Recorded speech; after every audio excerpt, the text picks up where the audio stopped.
ओम श्री गणेशाय नमः। हर हर महादेव। कामदेव के नामों का निर्दर्श उसका रति के साथ विवाह तथा कुमारी संध्या का चरित्र, वशिष्ठ मुनि का चंद्रभाग पर्वत पर उसको तपस्या की विधि बताना।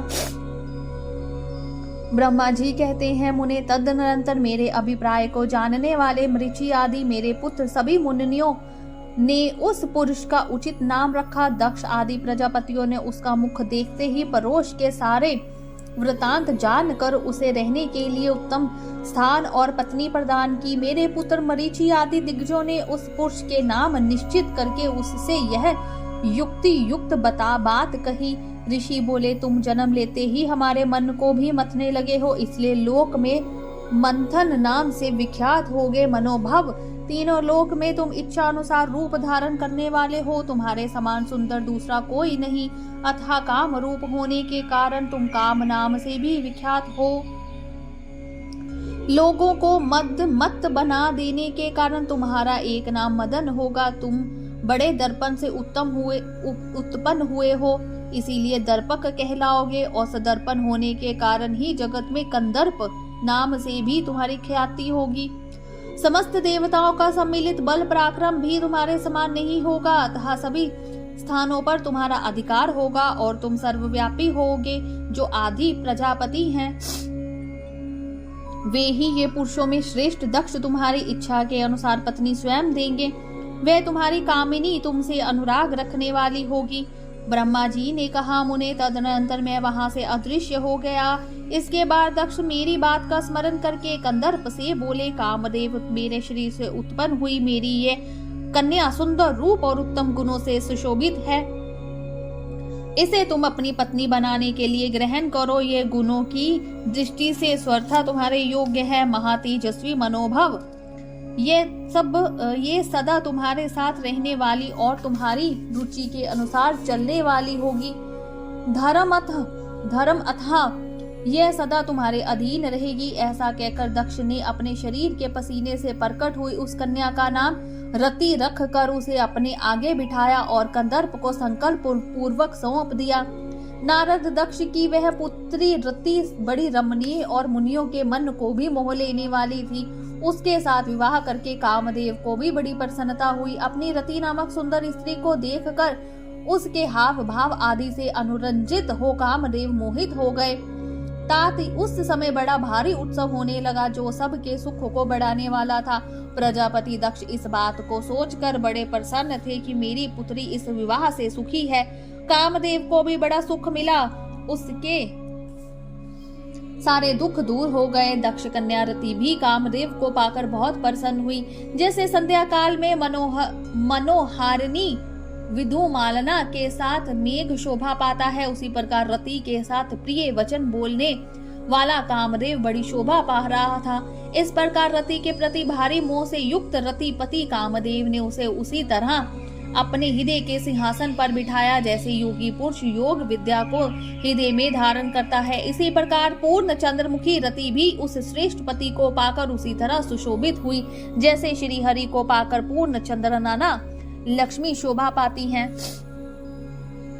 सूत जी कहते हैं, ब्रह्मा जी का यह कथन सुनकर मुनि श्रेष्ठ नारद मन ही मन बड़े प्रसन्न हुए और भगवान शंकर का स्मरण करके हर्ष पूर्वक बोले, महाभाग विष्णु शिष्य महामते विधात, आपने चंद्रमौली शिव की ये अद्भुत लीला कही है। अब मैं यह जानना चाहता हूँ कि विवाह के पश्चात जब कामदेव प्रसन्नता पूर्वक अपने स्थान को चला गया, दक्ष भी अपने घर को बधारे तथा आप और आपके मानस पुत्र भी अपने अपने धाम को चले गए, तब पितरों को उत्पन्न करने वाली ब्रह्म कुमारी संध्या कहाँ गई? उसने क्या किया और किस पुरुष के साथ उसका विवाह हुआ?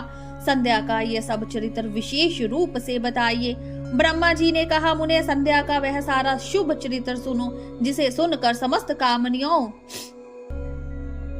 सदा के लिए सती साध्वी हो सकती है। वह संध्या जो पहले मेरी मानस पुत्री थी, तपस्या करके शरीर को त्याग कर मुनि श्रेष्ठ मेधातिथि की बुद्धिमती पुत्री होकर अरुंधति नाम से विख्यात हुई। उत्तम व्रत का पालन करके उस देवी ने ब्रह्मा विष्णु और महेश्वर के कहने से श्रेष्ठ व्रतधारी महात्मा वशिष्ठ को अपना पति चुना। वह सौम्य स्वरूप वाली देवी सबकी वंदनीय और पूजनीय श्रेष्ठ पवित्रता के रूप में विख्यात हुई। नारद जी ने पूछा, भगवान संध्या ने कैसे, किस लिए और कहाँ तप किया, किस प्रकार शरीर त्याग कर वह मेधातिथि की पुत्री हुई। ब्रह्मा, विष्णु और शिव, इन तीनों देवताओं के बताए हुए श्रेष्ठ व्रतधारी महात्मा वशिष्ठ को उसने किस तरह अपना पति बनाया। पितामह, यह सब मैं विस्तार के साथ सुनना चाहता हूँ। अरुंधति के इस कौतूहल पूर्ण चरित्र का आप यथार्थ रूप से वर्णन कीजिए। ब्रह्मा जी ने कहा, मुने, संध्या के मन में एक बार सकाम भाव आ गया था, इसलिए उस साध्वी ने यह निश्चय किया कि वैदिक मार्ग के अनुसार मैं अग्नि में अपने इस शरीर की आहुति दे दूंगी। आज से इस भूतल पर कोई भी देहधारी उत्पन्न होते ही काम भाव से युक्त ना हो, इसके लिए मैं कठोर तपस्या करके मर्यादा स्थापित करूंगी। तरुणावस्था से पूर्व किसी पर भी काम का प्रभाव नहीं पड़ेगा, ऐसी सीमा निर्धारित करूंगी। इसके बाद इस जीवन को त्याग दूंगी। मन ही मन ऐसा विचार करके संध्या चंद्रभाग नामक उस श्रेष्ठ पर्वत पर चली गई, जहां से चंद्रभागा नदी का प्रादुर्भाव हुआ है। मन में तपस्या का दृढ़ निश्चय ले संध्या को श्रेष्ठ पर्वत पर गई हुई जान मैंने अपने समीप बैठे हुए वेद वेदांगों के प्रांगत विधान सर्वज्ञ जीवात्मा एवं ज्ञान योगी पुत्र वशिष्ठ से कहा, बेटा वशिष्ठ, मनस्विनी संध्या तपस्या की अभिलाषा से चंद्रभाग नामक पर्वत पर गई है। तुम जाओ और उसे विधि पूर्वक दीक्षा दो। तात यह तपस्या के भाव को नहीं जानती है, इसलिए जिस तरह तुम्हारे यथोचित उपदेशों से अभीष्ट लक्ष्य की प्राप्ति हो सके वैसा प्रयत्न करो। नारद, मैंने दया पूर्वक जब वशिष्ठ को इस प्रकार आज्ञा दी, तब वे जो आज्ञा कहकर एक तेजस्वी ब्रह्मचारी के रूप में संध्या के पास गए। चंद्रभाग पर्वत पर एक देव सरोवर है जो जलाशय चित्त गुणों से परिपूर्ण हो मानसरोवर के समान शोभा पाता है। वशिष्ठ ने उस सरोवर को देख और उसके तट पर बैठी हुई संध्या पर दृष्टिपात किया। कमलों से प्रकाशित होने वाला यह सरोवर तट पर बैठी हुई संध्या से उपलक्षित हो उसी तरह सुशोभित हो रहा था जैसे प्रदोष काल में उदित हुए चंद्रमा और नक्षत्रों से युक्त आकाश शोभा पाता है। सुंदर भाव वाली संध्या को वहां बैठी देख मुनि ने कौतूहल पूर्व उस बहलोहित नाम वाले सरोवर को अच्छी तरह देखा। उसी प्रकार भूत पर्वत के शिखर से दक्षिण समुद्र की ओर जाती हुई चंद्रभागा नदी का भी उन्होंने दर्शन किया। जैसे गंगा हिमालय से निकलकर समुद्र की ओर जाती है, उसी प्रकार चंद्रभाग के पश्चिम शिखर का भेदन करके वह नदी समुद्र की ओर जा रही थी। उस चंद्रभाग पर्वत पर ब्रह्लोहित सरोवर के किनारे बैठी हुई संध्या को देखकर वशिष्ठ जी ने आदर पूर्वक पूछा। वशिष्ठ जी बोले, भद्रे, तुम इस निरंजन पर्वत पर किस लिए आई हो, किसकी पुत्री हो और तुमने यहाँ क्या करने का विचार किया है? मैं ये सब सुनना चाहता हूँ। यदि छिपाने योग्य बात ना हो तो बताओ। महात्मा वशिष्ठ की यह बात सुनकर संध्या उन महात्मा की ओर देखा। वे अपने तेज से प्रज्वलित अग्नि के समान प्रकाशित हो रहे थे। उन्हें देखकर ऐसा जान पड़ता था मानो ब्रह्मचर्य देह धारण करके आ गया हो।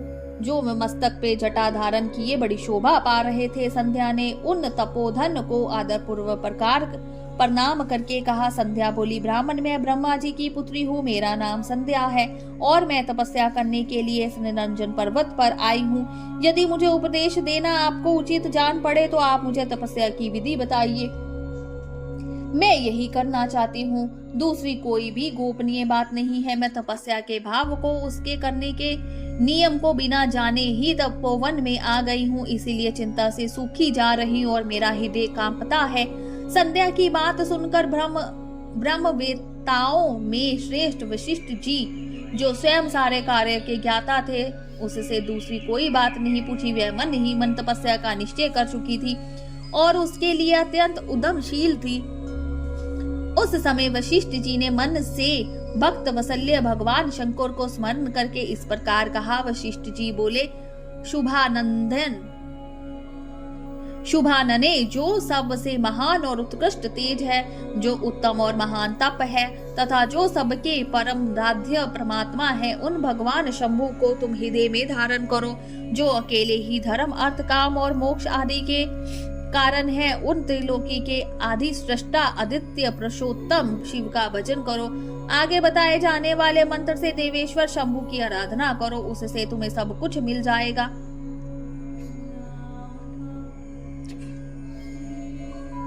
इसमें संशय नहीं है। ओम नमः शंकराय ओम। इस मंत्र का निरंतर जाप करते हुए मौन तपस्या आरंभ करो और जो मैं नियम बताता हूँ उन्हें सुनो। तुम्हें मौन रहकर ही स्नान करना होगा। मौना लंबन पूर्वक ही महादेव जी की पूजा करनी होगी। प्रथम 2 बार छठे समय में तुम केवल जल का पूर्ण आहार कर सकती हो। जब तीसरी बार छठा समय आए तब केवल उपवास किया करो। इस तरह तपस्या की समाप्ति तक छठे काल में जलाहार एवं उपवास की क्रिया होती रहेगी। देवी इस प्रकार की जाने वाली मौन तपस्या ब्रह्मचर्य का फल देने वाली तथा संपूर्ण अभीष्ट मनोरथ को पूर्ण करने वाली होती है। यह सत्य है, इसमें संशय नहीं है। अपने चित्त में ऐसा शुभ उद्देश्य लेकर इच्छा अनुसार शंकर जी का चिंतन करो। वे प्रसन्न होने पर तुम्हें अवश्य ही अभीष्ट फल प्रदान करेंगे। इस तरह संध्या को तपस्या करने की विधि का उपदेश दे मुनिवर वशिष्ठ यथोचित रूप से उसे विदा ले वहीं अंतर ध्यान हो गए। बोलिए शंकर भगवान की जय, उमापति महादेव की जय। ओम नमः शंकराय ओम।